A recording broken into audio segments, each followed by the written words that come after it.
Dear sister, just sit down and be quiet. Leandria Johnson is a gospel singer. She has had some issues of late, recently, and these didn't just show up, but they're just becoming more and more public. A recent public DW, I think two. I'm not sure. Maybe two, maybe more. I'm not sure. But she's on a podcast talking to another gospel singer. I don't know if he still sings or not, Isaac Curry, who also had some issues in the past as well. Those aren't the issues. As a matter of fact, I don't know that anyone's really actually holding those issues over their head, but she's going back, and apparently she's bothered by that someone thought that she shouldn't have been invited to this particular show. A particular bishop that we know and love, that is Bishop Wooden. I don't know that he said anything wrong, but she's bothered. I want to play this, let you listen to her, and you're going to come to the same conclusion, hopefully, that she's out of pocket. She needs to just sit down, be quiet, get somewhere, be quiet, and just don't say anything about it. Just let the Lord restore you if that's indeed what he's trying to do. My God. No, I don't want to get arrested tonight, God. Okay, I'm giving you everything right here. Everything. I'm pouring out, but I need you to fill me back up as I'm pouring out. I need all of that right here because I don't know what's going on. So now, apparently, she's just kind of just pouring out a little bit, saying no, that she has some struggles, and I don't want to get arrested. Okay, and so that's good. That's fine. This is where it goes off track, though. What's going to happen when I leave the stage? Oh, And that's a tug of war like none other. Like fear, excitement, honesty, truth. Like, please let me have a good night tonight. wow. When you're having to pray for a good night, not to do things wrong. I know she had a song that says, "Deliver me from me." I think that's what the words were. Okay. We appreciate you being honest because a lot of folks have that same scenario playing out in them. I can be the biggest enemy in my life is me. The biggest problem I have is me. So a lot of folks can get that. But again, you're displacing your anger at the wrong person. Good night tonight. That's so strong because when I hear people say, and I've heard this on social media, trying to be nice, but it just be some idiots. People are just so stupid. They say things that just don't make sense. Now, I'm not sure if he's had someone say some things about him. I'm pretty sure he has because of what's happened in the past. So, and I won't even bring it up, but he's had some issues that were just ugly. And so maybe he's heard some folks say some things and that bothered him. I think one of the best things that can ever happen to you, though, is if those things can be used, that you had a sin and people are saying things rightly, wrongly, ugly, godly, what have you, but it humbles you and keeps you aware of that. So don't reject the chastisement that you might be getting from the Father. Don't reject that. But you show your repentance or lack thereof when you're bothered at the fact that people are upset at your sin. It's your sin. And so she's getting ready to chime in as to who, by the way, he's going to come back and talk about people on social media speaking, but she's getting ready to chime in and speak about who she has a problem with, that is Bishop Wooden, and why. And I was told not to really say anything, but there's this one preacher. He's a bishop. Cool. He's a Kojic bishop, actually. And I just... Oh, I know who you're talking about. Yeah, I met him. Mm-hmm. And I North just... Carolina. Yeah, I met him and I shook his hand. And I looked him in his eye. I say, "Hi, I'm Leandria Johnson."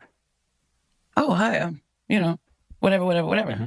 I just wanted... Let me just say this also. There's a lot going on here, and some of you are going to notice it, especially some of the ladies. Some of the men might notice this also. What are you wearing? What are you wearing? One, the pants that you're wearing. Two, you've got all your business out. What are you doing, lady? wanted him to see me because I knew that if he had not already had something to say about me, he was going to say something about me. But I wanted him to see my eyes right here. And what do you think he was going to do? I mean, it's not like he apologized or backtracked or said, no, he didn't grovel and appeal in some sort of way to you. No. Okay, fine. Here you are. How you doing? And leave it at that. What were you? I wonder what she was expecting. I would also love to know. I don't really care, but it would have been fine if she would gave us more detail as though something actually happened. I don't think anything really actually of noteworthiness came about because they met. Right here, because see,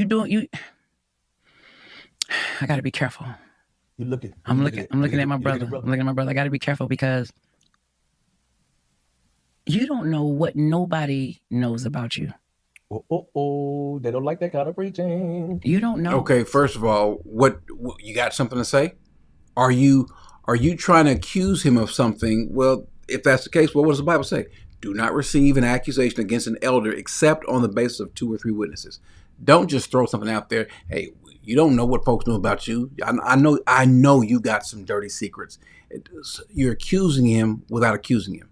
You're trying to do it kind of underhandedly, try to impugn him by saying, I know there's some bad things about you. Well, fine. If it is, then say it. Otherwise, you honestly need to shut up when you say something like that. That is ungodly.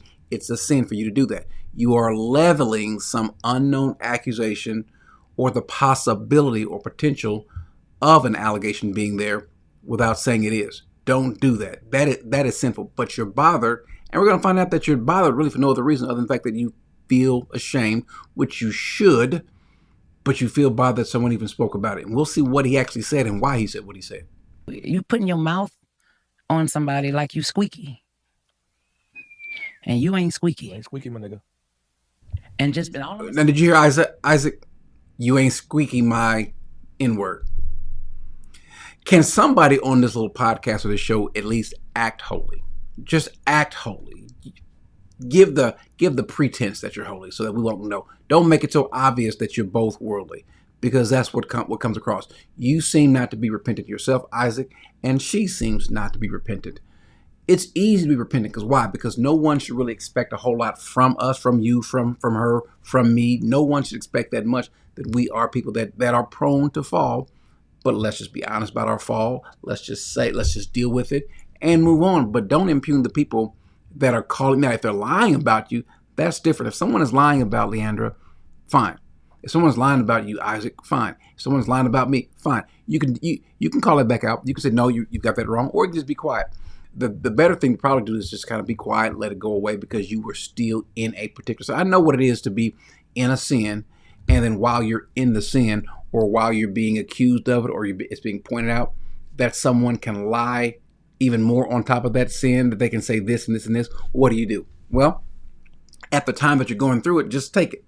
Just take it. There have been folks that lied on me because the occasion of my sin caused them to take the opportunity to throw some more on there that wasn't true. Well, if I come back and defend that's not true, how does it look? It looks like I'm not taking responsibility for even that and that and that.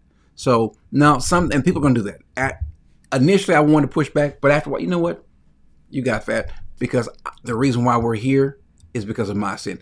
That's the tack that she ought to take. Just, you know what? I did wrong, and I understand. But no, and then he's helping her. And again, this you not squeaky clean my N-word. Okay. is be careful. You have been warned. Be careful, because I'm wondering who warned him. You say that you have been warned. Warned by who? I don't know if you're taking this as some kind of a threat or what. just be careful. Yeah. And they ain't no threat. And I don't want to come to your church. Well, they can't afford you. I don't. But now we're going to go through a whole lot of just goofiness. I don't want to come to your church. Well, you did. You did want to come then. The only reason why you don't want to come now is because you sinned. You messed up and said, no, we can't have you here. But you did. You were willing to come then. You were willing to get paid for it. And then what does Isaac say? He kind of showing maybe where his heart is. And they can't afford you. So that's why you go to a place. That's why you go to a church, because they can afford you. No wonder you're not at the top of the charts. I don't want to come to your church. Your church is full of death. Why is this church full of death? Why? What? Because he said something concerning you that you didn't like, and so his church is full. I don't think it's full of death. I don't. What makes you say that? Maybe you should find a place that's going to hold you accountable, so you don't keep having these same successive sins over and over again. They're public, and your natural inclination is to push back and to get or berate the people that have an issue with it. You do realize the Bible says to expose these things. Do not participate in the unfruitful deeds of darkness. That would be akin to having a concert or having a show and having you show up. Don't participate in those things, but instead even expose them. You got a problem with that because you got a problem with the Bible. If they're in there and you the leader and they following you, they're dead. Jesus. And I feel for every member that's in there. They're dead. They're held captive. They think they're living, but they're dead. Well, what's living? You getting drunk driving, that's living. You're not dead. You're the one that needs the help, not them. These people are fine. They're hearing the gospel. They're getting the gospel preached to them. They're not compromising. They're not wearing, the ladies there aren't wearing clothes where they're revealing all of their cleavage, or pants that's revealing as much of their legs as they possibly can and still have the pants be called pants. No. So you need to look at what you're doing, sweetheart. You want to be worldly and live worldly. You might want to start examining yourself to see if you indeed are saved. I'm not saying you're not, but that's something for you to do, to examine yourself to see if you are saved. And in a minute, if you keep talking like that, all of them going to be living in that church. That's going to become a home for real, for a lot of them. But anyway. No, that's real talk. Now, here's where he's going to jump in, because I guess he's got some issues with folks saying some things about him. Your issues in the past were what they are, but apparently you haven't either gotten over those issues, or meaning that other folks have said some things about you haven't gotten past that, or maybe some of these things are still present. It's real talk, Lee. I feel like people are so bold, and they're so bold in their conversations. They're so bold in their. I always think it's just stupid for a pastor. Yeah, man. To get in a pulpit and use a Sunday morning experience. Yep. To raise hell about a gospel artist. Yeah. He didn't get in the pulpit. We'll look at what he said. He didn't get in the pulpit to raise hell about a gospel artist. No, this involved him. You're doing this at a church that is under his jurisdiction. And so the question is, why are you guys allowing this to happen? And so he explains it. And you'll see, it's not like he trashed her. He really didn't. So you can't even say anything. You might want to become a gospel artist on Mars or Neptune or some other planet where there's no media and there's no other people. You might, all you want are people to laugh and cheer and clap and celebrate you when things are going good, and when things go bad, to ignore that. That's what you want. That's certainly what Isaac wants. Yeah. Or about another preacher. Yeah. It's like, nigga, we don't want to hear that. Right. You know what we don't want to hear? We don't want to hear you calling yourself a Christian and then throwing out the N-word just because it's, at least publicly, because that's just, it's what's in your heart. What's in your heart comes out. And what you do, what you say, what you think, it comes out, and it's coming out here because you're getting, you guys are similar. You know, the Bible says, how can two walk unless they agree? You two clearly agree on a lot of the same things, which says something to you, Isaac. Maybe you need to look and see if indeed you have a repentant heart. Preach the Bible. Right. Preach the Bible. Mm-hmm. It's like, and since we're talking here. Mm-hmm. Now notice, she likes this. This makes her feel good because it's validating to her. Again and again, sweetheart, put some clothes on. I mean, that covers up more. Mm-hmm. Bloggers. I don't have no hate on how nobody get their bread. Right. Do what you got to do. We live in a different day. It's about evolution. If you're not evolving, you're expiring. Mm-hmm. So if that's where we are in life, and that's where you got to go, do you. Right. But you'll talk about an artist that has an issue. You talk about a pastor that may be manipulating people or stealing or taking money. But you killing us, and you monetizing, making money off stories. Mm-hmm. I'm trying to figure out how you making money dogging somebody who you feel like taking money. You ain't edifying nobody. You sowing seeds of discord. Mm-hmm. You tearing people down. Mm-hmm. I just don't understand why we can't take another approach as believers. Well, the approach you take is to call those things out, to expose those things, to mark, to avoid, to refute, to rebuke, to undermine. Those are literally the scriptures that the Bible speaks of.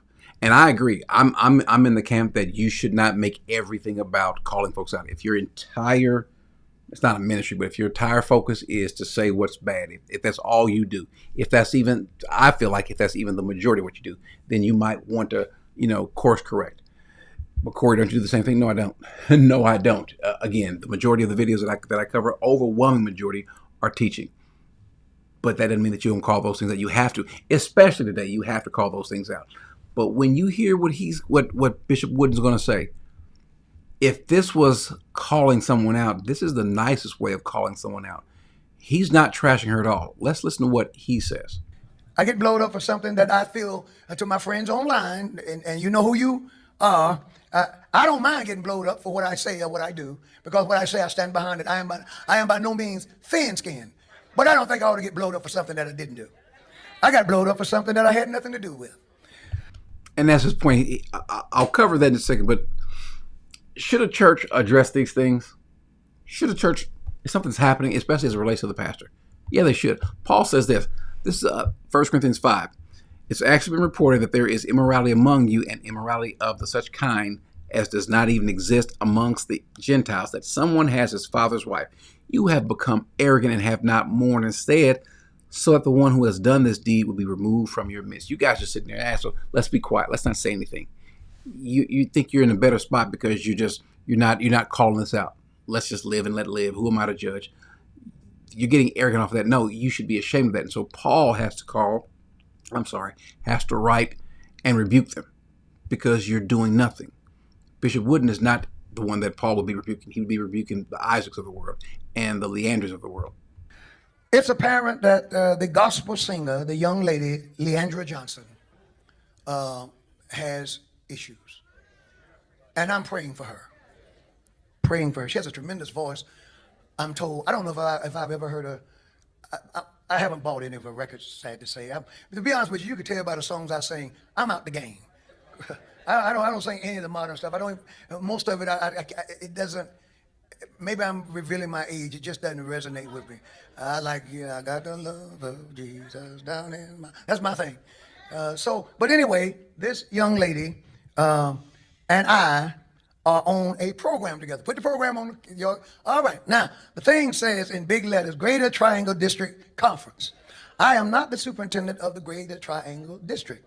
I am, however, the bishop of the jurisdiction, but each superintendent plans their own district conference. And I had not even seen the flyer, and some people came after Brother Wooden and wanted to know how could I be on a flyer with Leandria Johnson. He preaches against LGBTQ, but he's on this flyer. Interesting. Now, why would you say that? I have, and I'm blessed to have it, a standing invitation every year to serve, to be a part of the Greater Triangle District. The superintendent is Superintendent Wilbur Nichols, and I am grateful for the invite, and I've been preaching his district conference ever since he established it. But he's the one who determines all of the guests. So now, Paul, you see where he's coming from, what he's saying. He's getting involved. He's saying something because folks are saying, hey, listen, you're on this program with her. What gives? And he's explaining how this all works and then what ultimately happened and why it happened, meaning that why was she removed and everything else related. Was on it. And so you all give me a break. I was a guest, and I thank God because of my getting my strength back. Thank God for my first assistant, Dr. Christopher Stone. He actually preached it. It was a tremendous service. The Lord moved in a mighty way. And we need to pray for Sister Johnson. And my personal opinion is, and I talked with Dr. Nichols about it, Superintendent Nichols about it, in addition to praying for her, until she gets delivered, and she doesn't need invitations. She needs to be. What did he say wrong? Until she doesn't need any invitations until she gets delivered. Bringing her back, putting her on stage and things like that, all that's going to do is to exacerbate the problem. All it's going to do is further encourage her to continue living like there's no consequence. And holy people should not allow there to be no consequence for sin, especially these public sins. And so, what did he say that was wrong? Other than nothing, what did he say that was wrong so far? She needs to be delivered. Christ died for her. Christ wants to use her. But you don't want to be singing in a church conference if you got arrested for public being drunk in public just a few days ago. And when, to his credit, when Superintendent Nichols invited her, he had no idea that would happen again. So nothing was wrong. Nothing was wrong. For some reason, Isaac thinks it's wrong. He doesn't like anyone, and I guess he did an album where I don't know if this is his wife or who this was on the front cover with this particular woman. Some Christians might say, well, this particular picture here, that maybe that's not kind of in keeping, that's not modest, what have you. This also might even relate to past sins, past sexual sins, and then her. There's nothing worse than two professed Christians who have been caught in a sin coming together to kind of codify and to make each other feel good about their sin and talk bad about the people who don't like their sin. No, your sin is sin. If you feel okay about your sin, if you're not bothered by your sin, if you're not disgusted by your sin, then there's a problem. Your sin could have led to someone dying. I don't know if she realized that. And it's not a one-time thing. So he didn't say anything bad. If he did, I'd love to see where he did it.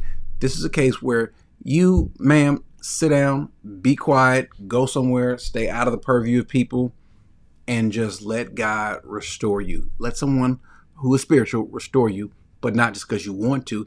And you're not going to be restored with someone not saying anything about your sin. If you sinned, then fine. You need to be confronted face to face with your sin and be broken by your sin. You, at this point in time, are not broken by your sin, which is going to make someone wonder, are you even saved to begin with? Amen.